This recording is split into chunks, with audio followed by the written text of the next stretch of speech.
All right, welcome to another episode of the Black Excellence Club podcast. My name is Security.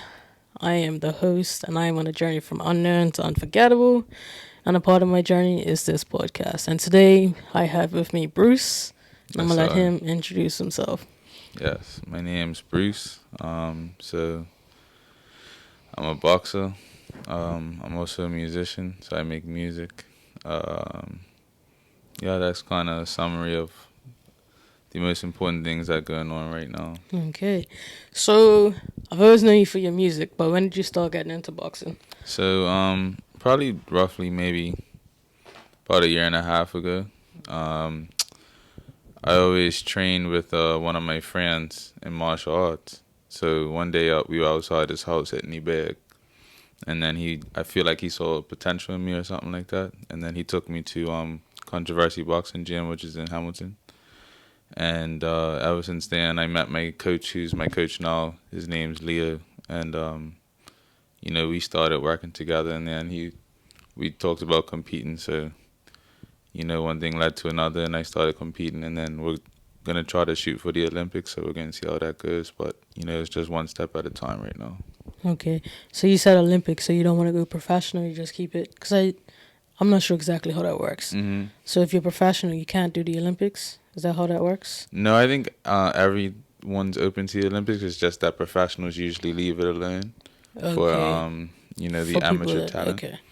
Because it's a good way for a lot of amateurs to expose themselves. Like no matter what place they come, it's usually a place a lot of the top agencies look at. Okay. So right now, I just take it kind of step by step of what opportunities open up to me and what's happening. I'm focused right now primarily on the Olympics, so we're gonna see what the journey leads towards there, and then after that, I'll probably have a talk with my team, my coach, and everything like that, and see what's next for a career path of that nature. Okay, so you said you had a background of martial arts. What type of martial arts were you doing prior to boxing? So I was doing taekwondo. Okay. Yeah. And how long were you doing that for? Probably roughly I would say 5 years, but it was probably solidly 2.5 years where I was doing that every day. Okay, consistently. Yeah. Mm-hmm. All right. And you just recently had a boxing match. Yeah. And you won. Uh-huh. Congratulations on that. You. Most definitely. Mm-hmm. Was that your first boxing match, official match, or have you done more? So, no, that was my second official one, but I've done a few exhibitions, different things. So I'm starting to get accustomed to the ring and how it feels, because it is different on the night than just regular sparring. But yeah. So, what did you ask again one more time? But shoot, I can't remember. I think I asked, what was the experience like? Yes. What was the experience like? So, no, you had asked, was it my first one? Sorry. Okay, cool. Yeah. So, it wasn't my first one because I had done a few multiple ones before that. But the experience of it is actually it is very energizing. Is a good way to kind of describe it. The way it's different is even in sparring you have people there, but there's so many people there. It's one collective sound or one collective consciousness sometimes. If an action happens, and it really can boost you if somebody in the crowd is chanting your name when you know who's watching you or different things like that. So, it was a good experience. It was nice to take the victory home for my family, and I know it makes me just want to work harder to keep seeing what potential I could achieve. Right. So what would you say would be the difference from your first match to this one, to the most recent one? I think I just really dug into my training. I'm starting to really believe you really get what you work hard for, or you put your best foot forward toward the opportunity if you work hard for it. Mm-hmm. So I would say just training, in every aspect of training, not just the physical, but making sure I eat right or making sure I get rest and different things that are important for athletes. Okay. So you spoke about your eating habits. What does that look like prior to a match? So it depends on what weight you're trying to do. If you're trying to boost weight or lose weight. For this fight, I was losing weight to get to 163. Okay. Is what I ended up reaching. But I dropped about 10 pounds. I was about 173. So I was eating a lot of kind of vegetable based meals like salads and a lot of greens, a lot of fish. As a solid protein, tofu here and there, different things, couscous. So a few select things that I know are nutritious. Okay. Yeah, to try. That's what my main focus was on, was nutritious and not wasting carbs. Yeah. Okay. All right. So what was that experience? Did you have to cut weight for your first fight as well? Or no? Not really, because my first fight was a higher weight division. Okay. I want to say it was light heavyweight, so it was like 175. So I didn't have to cut that much weight. Okay. So what was the experience like having to cut weight? It wasn't that bad because I did all of it at once. Like, I was eating right, I was training, making sure I got my cardio in. So when you're doing it properly, you see results. Okay. And then when you see the results, it kind of makes you enthusiastic. It makes you want to keep going. So okay. It wasn't a brutal, like, it's not like starving myself. Like, maybe 1 or 2 days closer to the fight, if I wanted to really make something quick, I might skip a meal or something like that. But it wasn't anything drastic. Okay. So it's not like what you see on YouTube. It doesn't have to be. You know what I mean? Like, it doesn't have to be. You can. I encourage people to do their research on foods, because it's not so much about how much or how little is really what you're putting into your body or what choices you make. Like, if you're hungry, you could choose to have almonds and blueberries, which will give you a lot of energy and make you feel good. Or you could choose to have, some chips or something. It's all about the choices you make and knowing what's in your food, because at least then you know what to expect. Okay. Is there anything else you want to say about your boxing career thus far? No, I'm proud of it right now, and I just want to keep going, keep being humble in the journey of it, and it's exciting for right now. So okay, all right, let's go into music. Yeah. They don't call you Bruce in music, so what's your music name? No, they call me S.Wav in music. S.Wav. Yeah. Where did you get that name from? So that's actually like a family thing that it came from a story I can't really share, but it was like a party we all went to, and S.Wav came out of it. Okay. Yeah. S.Wav. Does it mean anything, or it's just a family nickname, basically? It's a kind of a family nickname, but it means smooth in Spanish. So. Okay. All right. So tell us about your music. So I've been doing music since I was 10 years old, so it's always been a passion. Right now, I recorded a lot of music that I'm releasing right now slowly to the public. I have a few things I still want to drop this year, but I'm just taking my time because I am focused on boxing, and the demand of the Olympics right now is a high demand for my time in my life right now. Okay. So I still make it an effort to get some music in or practice scales or do different things like that or write.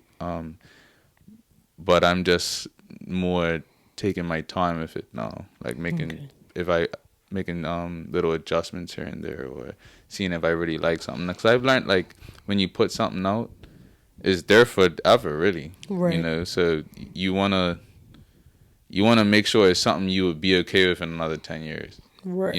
Or it's something that you would want to share in another 15 years or something like that. So I think differently now about my music because I feel like I'm getting good at my craft. Okay. But it's I have a lot of big plans as well that I want to be slow about because I want to be in the right frame and in the right time to dedicate the time to it that I want to. But I will be keeping relevant and keeping in the game. Okay. And you released a song right before your match. Yeah. What was the name of that song? So it's called We Never Hide, and it was featuring Matt, Mike, and Guap. Okay, and what is it about? So, I mean, generally it's about being fearless, I would say. Like, it's the theme of the whole song. It's riding for your family. Okay. And that was your song for when you walked out, right? It was meant to be my song when I walked out. I don't know what happened behind the scenes, but what ended up playing was Craven. Which is one of your older songs. Yeah, one of my older songs. That was still. So it's like I know that's his song, but I'm not sure if that's the one you just released. No, it wasn't the one I just released. So okay. Unfortunately, but that was the plan. Okay. That was what it was supposed to be. Okay. And maybe hopefully I could use it for a different entrance or something. Okay, yeah, that's fine. I feel like you have more. Like, let's talk about some of your past music that's already out. What would you say is like the one that is most popular?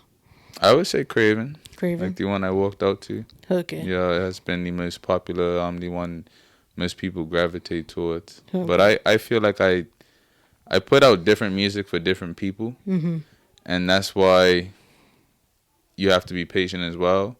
Because obviously not everyone's going to like the same type of vibe. So you're not going to catch everyone if you're going for this vibe. So you just have to make it seasonal and just kind of have to keep up with, your work ethic and, knowing, believing in your product. And then obviously the people that like this side of you will get that side of you when you're ready to give that side again. Or you're in that creative space to do that. Okay. So what would you say is your favorite song that you have out? My favorite song?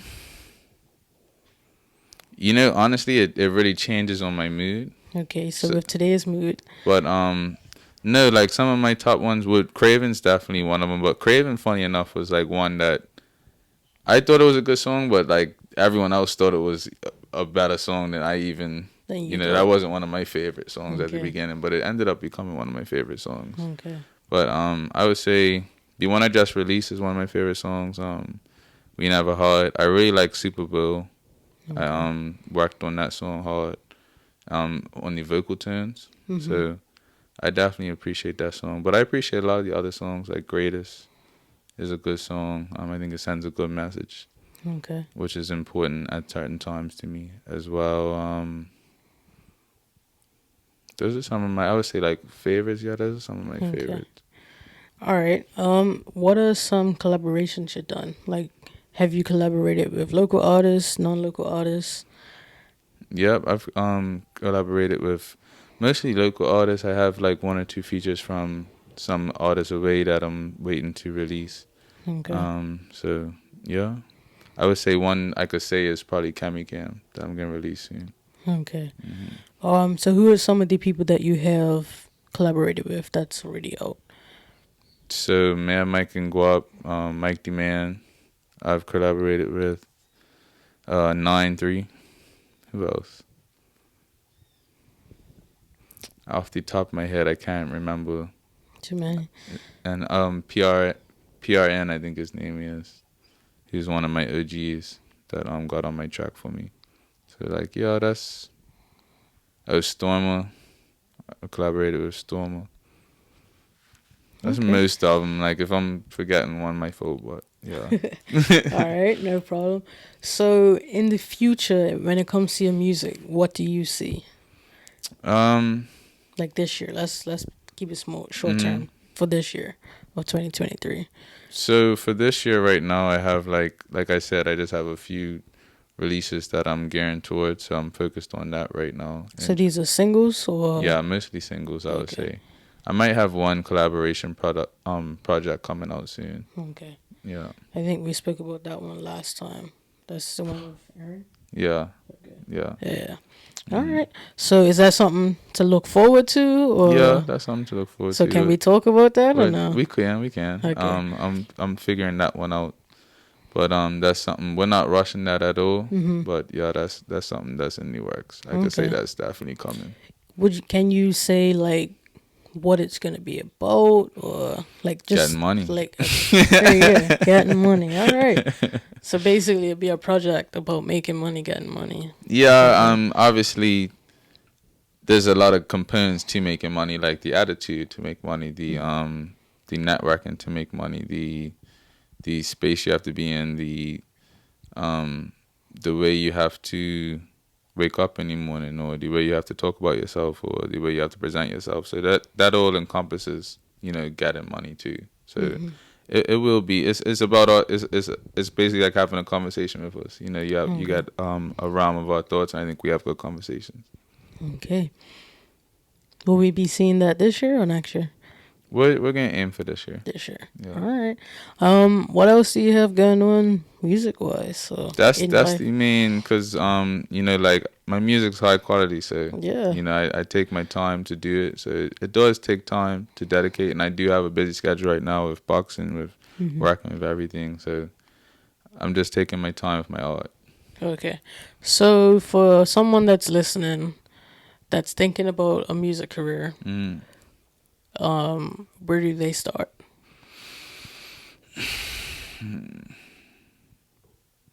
I would say they should just do research in the business side of it and decide if that's a path that they want to go down. Because with music, there's two realms of it. Is like any business, there's a team you would have to employ. So how much of that team process could you do yourself or learn those skills? And how much are you going to have to source to other people, which becomes your budget? And then the other side of that is how much capital do you have to, one, fund yourself, but then to keep yourself going. I think a lot of us jump into it because we have a certain portion of capital that we have to jump into it, and we're excited about it, we believe in it, but that's not always how it works. Or even if you have a successful product, okay, that could be, but people move on. It's like, to be a household name, or to be a cash cow product, or to be anything that lasts a long time, to be Apple or one of these big companies, you have to have a plan, and you have to have multiple streams of successful products.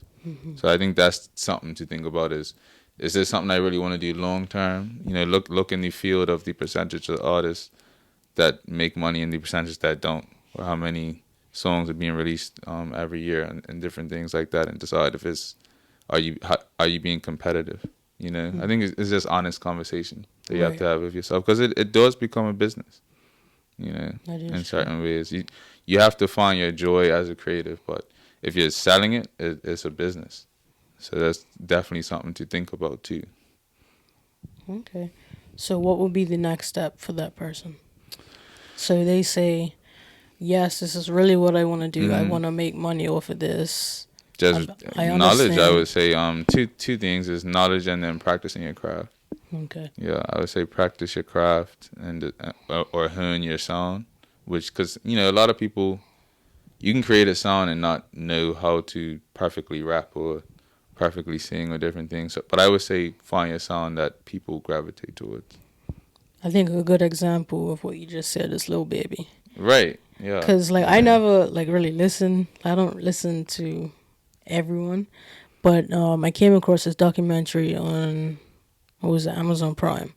So that's where I really learned to understand him as a person, and where he started from and where he's at now. Yeah. And what basically it showed how he just mumble rapped at first. I think he's still, I'm not sure. But he's got lyrics. He doesn't, they say he mumble rap. But he has lyrics. But they said that he just kept going and kept going and kept going until he found his exact sound. And now he has his sound, and look at him now. Yeah. So that basically sums up everything that you just, I think that's a prime example of giving it the time that it needs, working on your craft, understanding the business side of it. And look at how many songs he's released to become, to the point he is. And he had to do a lot of albums or mixtapes, albums or mixtapes or whatever to get to where he's at now. So I think that's a good example from everything that you just said. I think, and I like Lil Baby because he's one of the rappers, in my opinion, that have a strong mindset. I actually would even compare him to Jay-Z, and not necessarily his music, but just his ambition, his impact, the way he's focused. You know what I mean? And I think music and different areas of life need more people like that as leaders, no matter what they're doing to necessarily make the money, is how their mindset is. Because when you apply that mindset in life, I feel like you become successful. Most definitely. So talking about mindset, what are your thoughts on it? When it comes to what you're doing? I just try to stay positive. Things that obviously can come up in life that irritate you or frustrate you. But if you stay positive, or you try to look for the silver lining and stay in a good mood, at least speaking for me, it helps me continue thriving at an optimal level and being effective in what I'm doing. You know, I can't do stuff from a place of being upset or every day. You know, that doesn't work for me. I can't go and work out, and that's another reason I love boxing and that gym in particular is because they have a real family atmosphere. Like Coach Leo leads with that and provides, you know, that kind of atmosphere. Is very friendly. We all try to help each other. It's not nobody hating on each other, so that makes you want to go there too.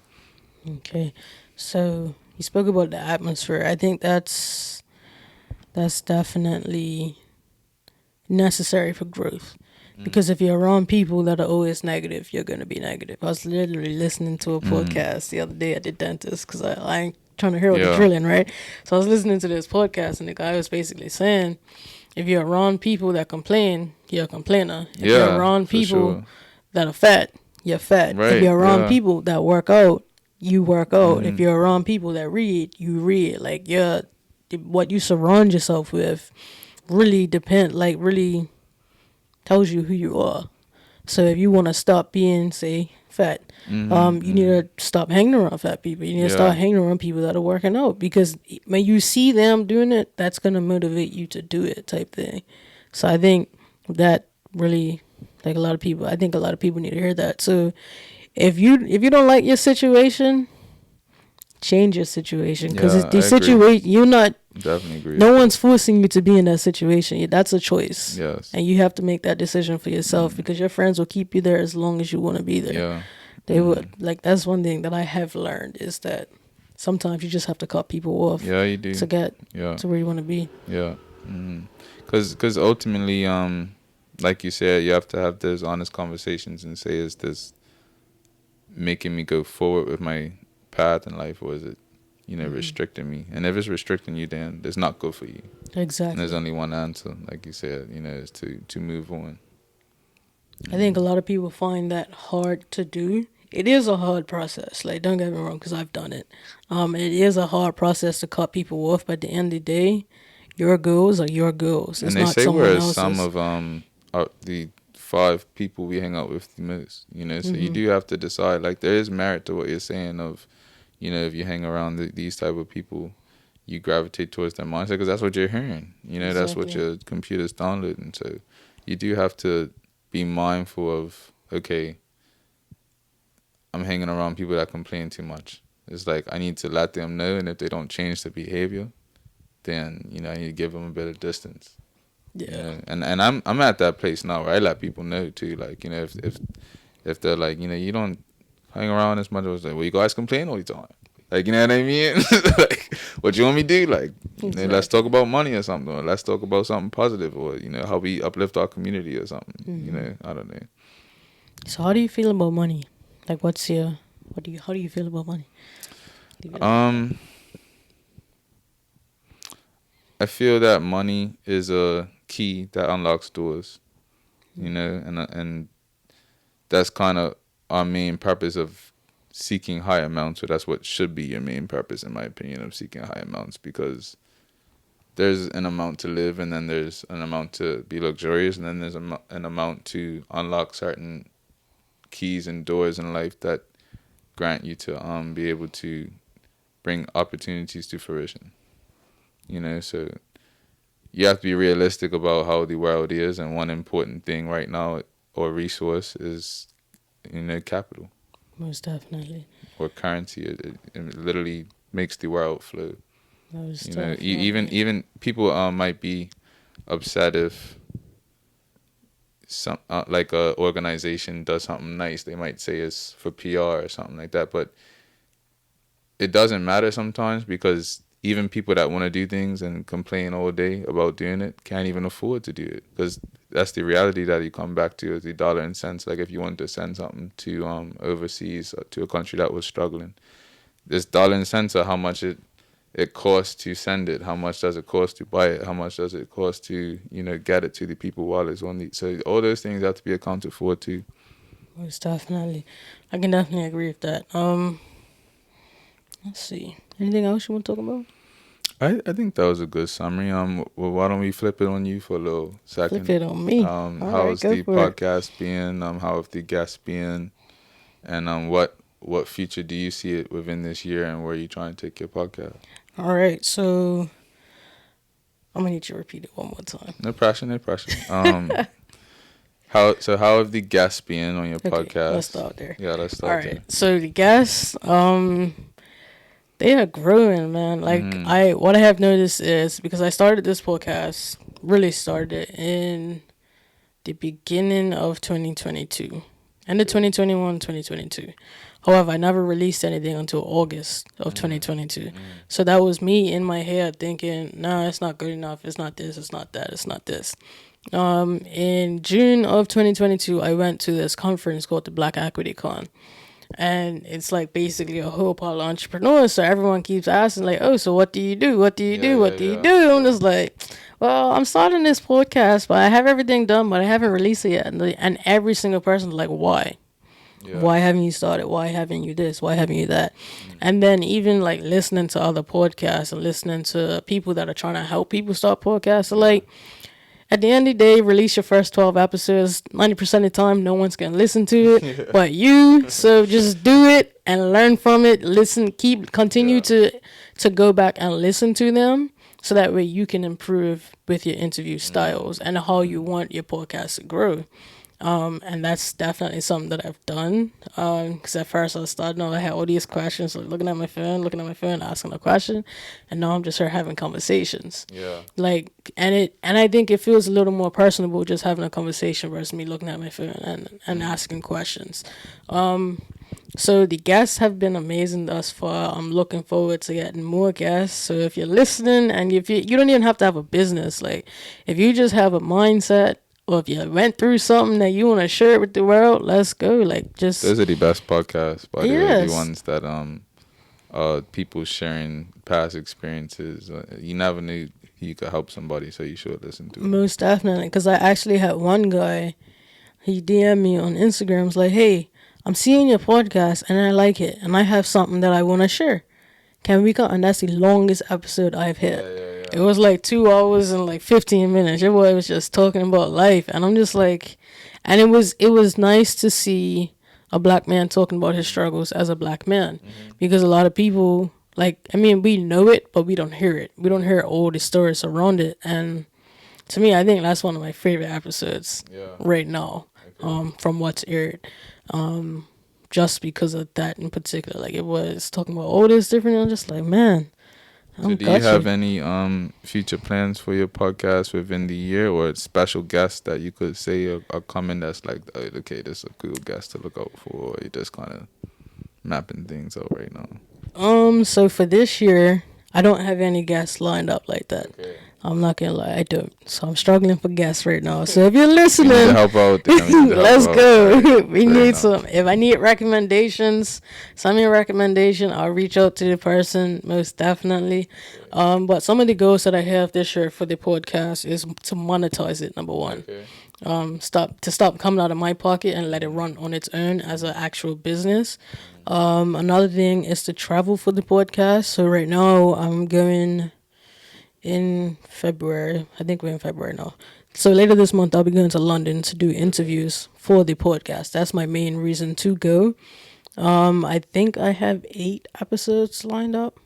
I have to follow up with people. I now have a booking, like, because I think this time you had to. I don't think I gave you the questionnaire again, but I gave you have to book through the website, right? So I'm changing it to run it more like a business, so it could run on its own versus me having to do everything. So I'm trying to free up my time as well, and be more strategic about my time, because at the end of the day, you have to value your time. So this year, only you're gonna value your time the highest. Pardon? Only you're gonna value your time exactly, and it comes down to knowing your worth. That's really what it comes down to, because you as a human being, you have to know what you're worth, what you stand for, what you allow, what you don't allow. Once you know those things, everything will run smoothly for you. So going to London, that's my first one. The goal is to do 2 overseas trips just mainly for the podcast.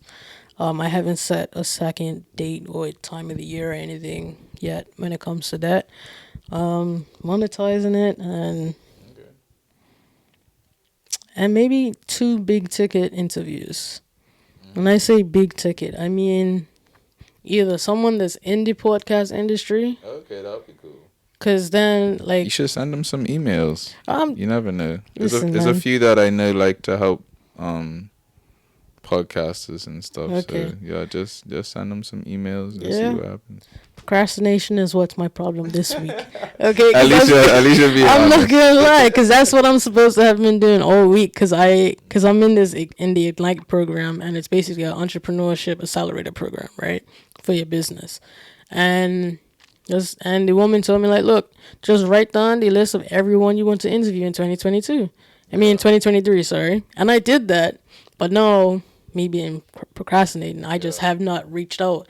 So I'm gonna send an email. I'm gonna try and get the email, send them a DM. I'll do everything to try and at least get them to see something. And then if they see it, then I'm gonna keep going until they respond, type thing. So that's where I'm been procrastinating. I can admit that. You don't lose by sending the email. Yeah. Exactly. It's more of drafting the email that's been holding me up. And I feel more people answer emails. Like people might not answer DMs but like if you send an email, it's usually at least a team or something that checks if they see something like a Bermudian starting a podcast, or if they see that you're serious, or they go on your page and they see you got a few up, or you got your own whatever. If it looks professional, I think they might, especially if you're willing to go travel away and stuff. I think people like to see people with ambition. Most in general, like or people that are serious. People like to help people that are serious. Now, sometimes people do want you to have a certain following or this or that. That's in everything. That's even in music. But the people that chain you there or network you to the top as well, they want to see your attitude. Exactly. When it comes to that, I definitely agree. What I've noticed is with social media, like with the podcast Instagram page, I only have like 400 followers. However, on a monthly basis, I'm reaching about 7,000 to 8,000 people. Okay. So my little 400 people that are really following, like, you know what I mean? At the end of the day, the analytics matters more than the followers. And the analytics are showing a higher reach than the follower base, then. And you always see on YouTube, pure people won't be subscribed to people, but they'll have 90% of, like, especially with YouTube. So that just happens. Especially with YouTube, like 90% of the people that watch your videos unsubscribe to you. Yeah. So it's not about who, and that's another thing that I learned in the past year. It's not about who follows you now. It's the people that don't follow you yet. Yeah. That's your target. The people that don't follow you now. So. I think. Well, did you have one more question? No, I think that's good. Thanks for having me. Right, I definitely enjoyed myself. He's good. All right, so these are. But there's nothing else that you want to discuss, right? No. Okay. So these are the questions that I ask everyone that come on the podcast. This is the way that the podcast closes. All right. Hey, rushing you. It's so good. It's so good. What advice would you give to 18-year-old you about what you're pursuing now or what you're doing now? So you can answer it for boxing and then music if that's easier. I mean, it's kind of the same answer, is to not be discouraged, just to focus on the task at hand and, keep finding ways every day to get closer. Because I feel like that's the main thing I lacked. Like the same kind of form as you. It's not so much always I was discouraged, but it might be procrastination. You know what I mean? It's like you procrastinate so much and then you're upset, but could you really be upset when you look back and you're like, I weren't really working for it? So I would say that have a strong sense of discipline. Okay. What advice would you give to our listeners? Actually, do you consider yourself an entrepreneur? Yeah. Okay. What advice would you give our listeners on entrepreneurship? I would say one of the biggest pieces of advice I would give on entrepreneurship is, having capital to invest. That's important, whether it's investing in yourself or investing in products or investing in the apparatus that it takes to conduct your business. And I would say just having a plan that's beyond 2 years, so that at least you have some type of function or focus. Because you can always tailor the plan, but if you don't know where you're going, you're gonna get lost. Most definitely. I just thought of something that we didn't mention. When it comes to your music, you are independent, correct? Yeah, I'm independent. And your business is called Triangle Royalty Music. Yeah, because my next question had to do with the business. So now we're going. So, little segue. Why Triangle Royalty? That's just my brand. That's how I feel. Okay. All right. So I'll continue with my questions now, because I remembered the name of your business as I was gonna, because I have business name, so I always have to remember the name of the person's business. What's next for you and Triangle Royalty? So, like I said, the next thing right now is just releasing the music that I have lined up, with the music that I gotta create that is already in the works and planned. So a few things after that are lined up, but that's gone. I'm focusing the other side of having the plan.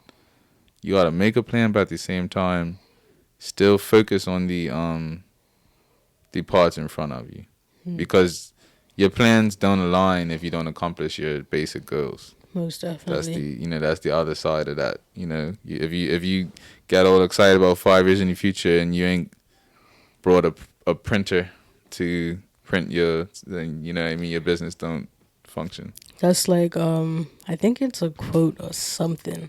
They say if you keep worrying about step 2, 3, 4, 5, and 6, right, you will never get to step 1. Exactly. So always make sure you just get to step 1, and step 2, 3, 4, and 5, 6 will fall into place.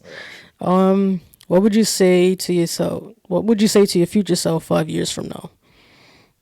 So you're gonna come back and watch this 5 years from now, and this is the message that you have for yourself. Proud of you. All right. And lastly, where do you see yourself in Triangle Royalty in 5 years' time?